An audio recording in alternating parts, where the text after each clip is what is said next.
தங்கத்தோட ரேட்டு அப்படி ஏறிடுச்சு, ராக்கெட் மாதிரி ஏறிடுச்சு.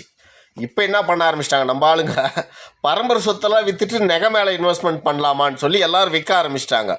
தயவு செய்து இந்த முட்டாள்தனத்தை கொஞ்சம் செய்யாதீங்க, வேண்டாம். ஒரு சவர நகை 1 கோடி ரூபாய்க்கு விற்கிற காலம் வந்துருச்சு, நான் இல்லைன்னு சொல்ல. ஆனால் உலக அரசியலை கொஞ்சம் உடுத்து பாருங்க. உலகத்தில் அதிகமான தங்க உற்பத்தி இருக்கிற நாடு சோத்துக்கு இல்லாமல் பிச்சைக்கார நாடாக, வறுமை நாடாக உலகத்திலேயே லாஸ்ட் இடத்துல இருக்குது. உண்மைங்க. தங்கம் இருந்தால் மட்டும் வாழ்ந்துடலாம்னு நினச்சிடாதீங்க. தங்கம் விளையிற பூமின்னு வாங்கல, தங்கம் விளையிற பூமி வச்சுருக்கிற நாடு நீங்கள் தட்டி பாருங்கள். உலகத்திலே பிச்சைக்கார நாடாகுது, ஒருவேளை சோத்து கூட இல்லாமல் அவ்வளோ வறுமையில் இருக்குது. தங்கம் மட்டும் இருந்தால் வாழ முடியாது. விவசாய நிலம் கம்பல்சரி வேணும். அடுத்த தலைமுறை தண்ணீரை வச்சும் விவசாயத்தை வச்சு தான் இந்த நாட்டு பொருளாதாரம் அளக்கப்படும். இன்னும் 50 வருஷம் கழிச்சு. தயவுசெய்து அவசரப்பட்டு எந்த சொத்தி விற்றுப்பட்டு நகை மேலே போடாதீங்க. நகை நாளைக்கு எப்படி ராக்கெட் வேரில் ஏறுது.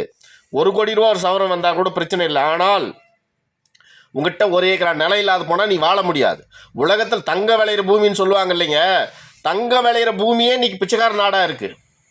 அந்த நாடே சாப்பாட்டுக்கு இல்லாமல் இருக்குது. உலகத்தில் கடைசி ஏழை நாடாக இருக்குது. யாராவது கொடுப்பாங்கன்னா கையேந்தி நிற்குது. ஆனால் தங்கம் இருக்கு அவங்ககிட்ட. அதனால் தங்கம் ஒரு அத்தியாவசியம் கிடையாது, ஆடம்பரம், அவ்வளோதான். ஒரு ஆளுக்கு 10 சவரம் வச்சுக்கோங்க போதும். அதுக்கு மேலே என்னத்துக்கு?